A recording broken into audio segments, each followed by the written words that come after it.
Halo semuanya, perkenalkan nama saya Maria Ince Kayan, NIM 2201060023, kelas A. Di sini saya akan memaparkan materi tentang larutan untuk memenuhi tugas kesetimbangan kimia. Yang pertama, larutan ideal. Larutan ideal didefinisikan sebagai larutan yang mempunyai interaksi yang sama antara partikel-partikelnya. Misalnya untuk larutan dua komponen A dan B, gaya antar molekul antara A dan B dan B serta A dan A, semuanya sama dalam larutan ideal. Volume dan ukuran molekul masing-masing spesies adalah sama. Dengan persamaan PA sama dengan K kali XA, dengan demikian persamaan 1.1 berubah menjadi PA sama dengan XA kali PA. Jadi, suatu larutan yang ideal didefinisikan sebagai larutan yang memenuhi hukum Raoult pada semua rentang konsentrasi.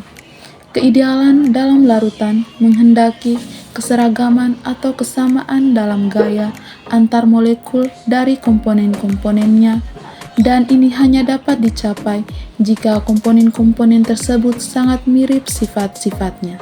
Sebagai contoh adalah larutan sistem benzen Thoulon yang kurva tekanan uap terhadap komposisinya dapat dilihat pada gambar berikut. Jika komponen B ditambahkan pada A murni, maka tekanan uap A akan turun dan persamaan 1.2 dapat dituliskan dalam bentuk penurunan tekanan uap relatifnya. PA kurang PA per PA sama dengan XA kurang 1 sama dengan min XB. Persamaan 1.1 di atas terutama berguna untuk larutan dengan zat terlarut yang tak mudah menguap, involatil, dalam pelarut yang mudah menguap, volatil, dan dimanfaatkan untuk menentukan massa molar pelarut. Pada kesetimbangan antara cairan atau padatan dalam larutan dengan uapnya, maka potensial kimia komponen I dalam larutan dan potensial kimia komponen I dalam uapnya di atas larutan. Jika uapnya diasumsikan sebagai campuran gas ideal, maka mu I uap sama dengan mu derajat I uap tambah RT ln PI per P derajat, atau mu I sama dengan mu derajat I uap tambah RT ln PI per P derajat. Dan dengan menggunakan hukum Raoult, maka mu I sama dengan mu derajat I uap tambah RT ln XI kali PI per P derajat, atau mu I sama dengan mu derajat I uap tambah RT ln XI tambah RT ln PI per P derajat. Yang kedua, termodinamika pencampuran larutan ideal. Pada proses pencampuran sejumlah N1, N2, seterusnya Ni, mol cairan murni yang asalnya terpisah membentuk larutan ideal pada T, P tertentu, dapat kita turunkan delta G, delta F, delta S, dan delta H pencampurannya. Energi Gibbs G dari larutan ideal adalah G sama dengan sigma I Ni kali mu I sama dengan sigma Ni kali mu I kali Tp tambah RT sigma Ni ln Xi. Sementara energi Gibbs komponen-komponennya sebelum dicampurkan pada Tp tetap adalah G unmix sama dengan sigma I Ni kali Gi sama dengan sigma I Ni kali mu I kali Tp. Delta G mix sama dengan G kurang G unmix sama dengan RT sigma Ni ln Xi. Karena 0 lebih kecil Xi lebih kecil 1, maka ln Xi lebih kecil 0 dan delta G mix lebih kecil 0. Artinya proses pelarutan berlangsung dengan spontan pada Tp tetap atau isotermal isobar. Berdasarkan persamaan 1.1, delta S mix sama dengan min R sigma Ni ln Xi. Karena ln Xi negatif, maka delta X mix untuk larutan ideal berharga positif, artinya sistem dalam larutan menjadi semakin tidak teratur. Pada persamaan 1.1, terlihat bahwa delta G mix bergantung pada T dan fraksi mol, tetapi tidak bergantung pada P. Untuk itu, kita gunakan persamaan delta G sama dengan delta H kurang P delta S pada T tetap untuk menentukan delta H mix, sehingga delta H mix sama dengan delta G mix tambah T delta S mix sama dengan RT sigma NI ln XI kurang RT sigma NI ln XI delta H mix sama dengan 0. Jadi, tidak ada kalor yang diserap maupun yang dilepaskan pada saat pembentukan larutan ideal pada Tp tetap. Yang ketiga, hukum Henry. Hukum Henry adalah hukum gas yang menyatakan bahwa jumlah gas yang terlarut dalam suatu cairan berbanding lurus dengan tekanan parsial gas tersebut di atas cairan jika suhunya dijaga konstan. Konstanta proporsionalitas untuk hubungan ini disebut konstanta hukum Henry. Hukum Henry menghubungkan tekanan parsial saat terlarut dalam fase uap dengan fraksi mol saat terlarut dalam larutan.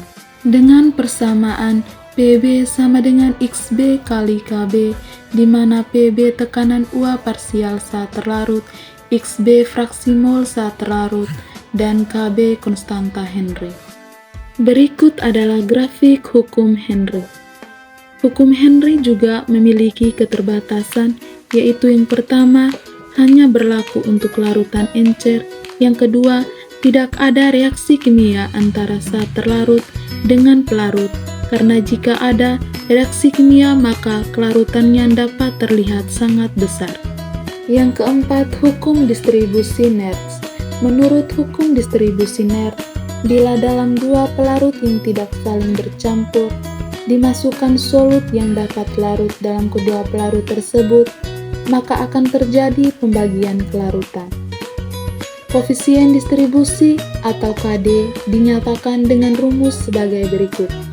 KD sama dengan C2 per C1 atau KD sama dengan CO per CA, di mana C1 atau CA adalah konsentrasi solut dalam pelarut pertama atau pelarut air, dan C2 atau CO adalah konsentrasi solut dalam pelarut kedua atau pelarut organik. Dan yang kelima, sifat koligatif larutan. Untuk memahami tentang sifat koligatif larutan, perhatikan gambar di bawah ini.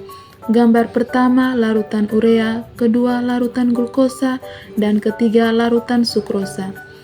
Dari gambar dapat dilihat bahwa ketiga gambar tersebut memiliki jenis saat terlarut dan ukuran saat terlarut yang berbeda, tetapi jumlah partikel saat terlarutnya sama.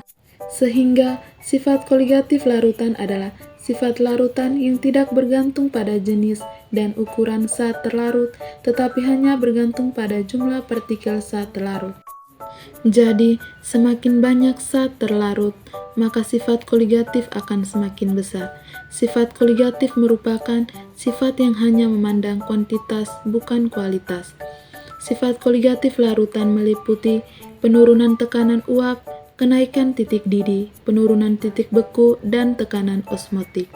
Yang pertama, penurunan tekanan uap atau delta P adalah molekul-molekul zat cair yang meninggalkan permukaan menyebabkan adanya tekanan uap zat cair. Semakin mudah molekul-molekul zat cair berubah menjadi uap, makin tinggi pula tekanan uap zat cair. Apabila tekanan zat cair tersebut dilarutkan oleh zat terlarut yang tidak menguap, maka partikel-partikel zat terlarut ini akan mengurangi penguapan molekul-molekul zat cair. Persamaan penurunan tekanan uap dapat ditulis delta P sama dengan P derajat kurang P atau P derajat lebih besar P. Besarnya tekanan uap jenuh masing-masing komponen dalam larutan dirumuskan dalam hukum Raoult, yaitu tekanan uap larutan yang dapat menguap sama dengan tekanan uap jenuh komponen murni dikali dengan fraksi molnya pada suhu itu. Dengan rumus P sama dengan P derajat kali XP atau delta P sama dengan P derajat kali XT, di mana P tekanan uap jenuh larutan, P derajat tekanan uap jenuh pelarut murni, dan XP fraksi mol pelarut. Yang kedua, kenaikan titik didih atau delta TB. Titik didih saat cair adalah suhu tetap pada saat cair mendidih. Pada suhu ini, tekanan uap saat cair sama dengan tekanan udara di sekitarnya. Hal ini menyebabkan terjadinya penguapan di seluruh bagian saat cair. Persamaannya dapat ditulis delta TB sama dengan KB kali M, delta TB sama dengan KB kali gram per MR dikali 1000 per P, delta TB sama dengan TB larutan dikurangi TB pelarut, di mana delta TB sama dengan kenaikan titik didih, KB tetapan kenaikan titik didih molal, M molalitas larutan, MR massa molekul relatif, dan P jumlah massa zat. Yang ketiga, penurunan titik beku atau delta TF. Adanya zat terlarut dalam larutan akan mengakibatkan titik beku larutan lebih kecil daripada titik beku pelarutnya. Persamaannya dapat ditulis sebagai berikut. Delta TF sama dengan KF kali M, delta TF sama dengan KF kali gram per MR kali 1000 per P, delta TF sama dengan TF larutan dikurangi TF pelarut, di mana delta TF penurunan titik beku, KF tetapan perubahan titik beku, M molalitas larutan, MR massa molekul relatif, dan P jumlah massa zat. Dan keempat, tekanan osmotik. Tekanan osmotik adalah gaya yang diperlukan untuk membimbing desakan saat pelarut yang melalui selaput semi permeabel ke dalam larutan. Menurut Van Hoff, tekanan osmotik larutan dirumuskan Pi sama dengan M kali R kali T, di mana Pi sama dengan tekanan osmotik, M molaritas larutan, R tetapan gas 0,082, T suhu mutlak. Sekian video dari saya, terima kasih.